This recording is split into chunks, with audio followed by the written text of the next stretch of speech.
আসসালামু আলাইকুম সবাই। আশা করি সবাই ভালো আছে। ১ম এ আমি দুঃখ প্রকাশ করছি কারণ এই বিষয়টি নিয়ে আরো আগে আমার ভিডিওটি বানানো উচিত ছিল।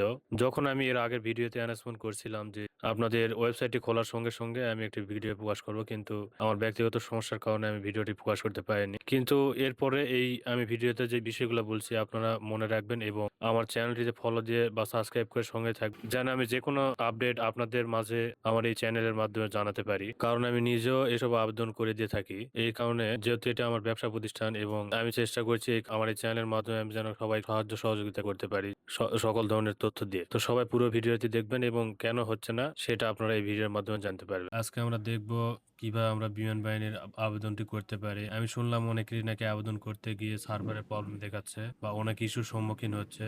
তো আমরা সেগুলোই দেখব। তো চলুন ভিডিওটি শুরু করা যাক। বিমান সেনা ওয়েবসাইটে প্রবেশ করলাম। এরপর অ্যাপ্লাই নাও বাটনে গিয়ে airman batch 54 vested not available দেখাচ্ছে। বেস্টেড নট অ্যাভেলেবল আনম্যারিড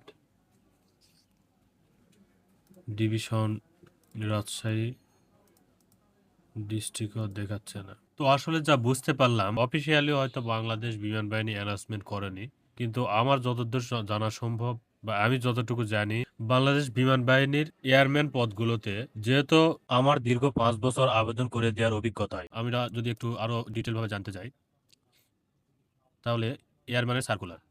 তো এখানে আমরা দেখতে পাচ্ছি অনলাইন আবেদনের সময়সীমা 15 হতে 31 তারিখ। শর্ত প্রযোজ্য তারা লিখে দিছে।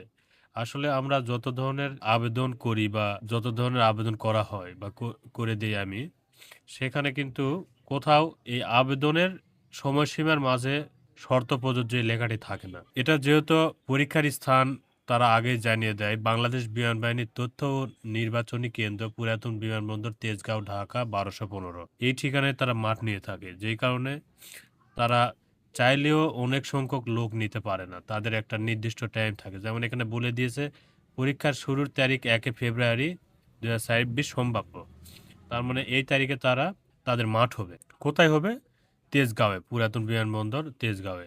তো এখানে যদি মাঠ নেয়, আর যেহেতু বা অনেক চাকরি প্রার্থী আবেদন করে থাকে, তাদের তো একটা লিমিট আছে। এই লিমিটটা যেন অতিক্রম করে না, বা 2000 3000 যতজনই তারা নিতে পারবে ততজন নেওয়ার পর আবেদন সাইটটি বন্ধ করে দেয়। শুধু এই বছরে যে বা এই মাসে বা এই সার্কুলারে যে এমন হয়েছে তা না, এর আগেও আমি অনেকবার দেখেছি এরকম সার্কুলারের শেষের দিক কিছুদিন পর সাইটটির কোনো সমস্যা হয় বা বন্ধ করে দেওয়া হয়। তাহলে এটি তো তারা জানাতে পারে যে আমরা এতজন নিব, তাহলেই চাকরি প্রার্থীরা বা যারা আবেদন করবে তারা একটু শুরুর দিকে আবেদনটা করতে পারে, কিন্তু তারা তা করে না।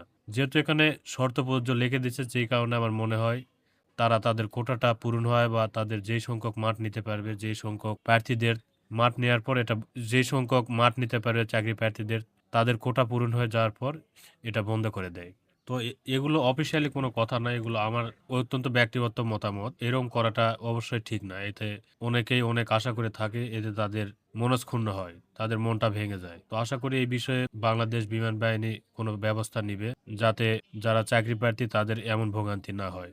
এবং যারা ভিডিওটি দেখছেন তাদেরকেও আমি সতর্ক করে দিতে চাই, এরপর যারা আবেদন করবেন তারা একটু সময়ের আগেই বা শুরু হওয়ার পরেই আবেদনটি করে ফেলবে। আর কোনো প্রশ্ন থাকলে অবশ্যই কমেন্টে জানাবেন। সবাই সুস্থ থাকবেন, ভালো থাকবেন। আল্লাহ হাফেজ।